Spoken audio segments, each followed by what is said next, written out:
Kenya National Union of Teachers, KNUT, is warning that school programs may soon grind to a halt owing to delayed disbursement of free primary education and free secondary education funds for this year. The union is demanding the immediate disbursement of capitation funds to avert a crisis in learning institutions. The demand by KNUT officials comes at a time when several school heads have decried the funding crisis, which they say hampers smooth operations in the learning institutions. Education Cabinet Secretary Ezekiel Machogu has, in the meantime, given an assurance that the monies will be in school accounts within the next 2 weeks. Safina Chiengoma reports. We shall never be divided. The Kenya National Union of Teachers has flagged the delayed disbursement of capitation from the government, which the union says is threatening to shut down activities at learning institutions across the country. Heads are crying. Principals are crying. The situation is pathetic. I don't want to go into nitty-gritties of explaining pathetic. It is simply pathetic. The government had committed to allocate 22,244 shillings annually per learner, which was to be disbursed in installments of 50% in the first term, 30% in the second term, and 20% in the third term. However, only half of the allocation for first term has been disbursed, less than a month to the closure of schools. 50% of 22,224 is 11,122. But so far, what we have received is 3,877.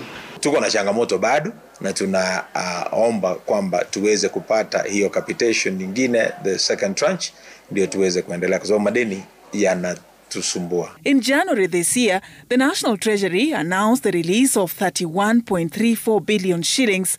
At the time, the government owed schools more than 87 billion shillings for the 2022-2023 and 2023-2024 financial years.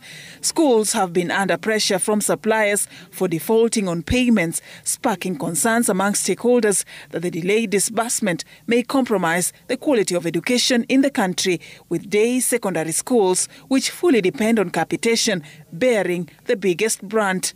Maybe apart from lunch, which is the parents pay, everything else is this capitation.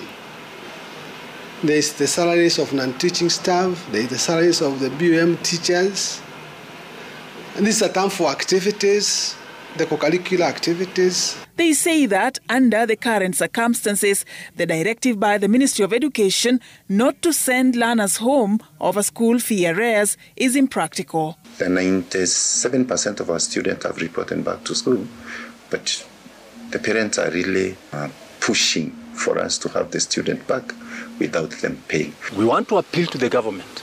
Can we check on timely capitation to our schools so that learners remain in school, so that heads are not seen as being biased to learners, so that heads are not seen to be going against the government policy. At times we are pushed to the wall. School heads are further urging the government to review the capitation upwards to factor the inflation rates. The prices skyrocketed by more than 50%. For example, a bag of maize we were buying at 600. By close of the year, it was running at 8,000. A bag of sugar was going for 4,500. By close of the year, it was roughly 11,000 or 10,500. Education Cabinet Secretary Ezekiel Machogu has in the meantime given an assurance that the monies will hit the school accounts within 2 weeks. I know the secondary schools and our primary schools are eagerly waiting for this, and in 1 or 2 weeks we should be able to give capitation. Safina Chiengoma, Citizen TV.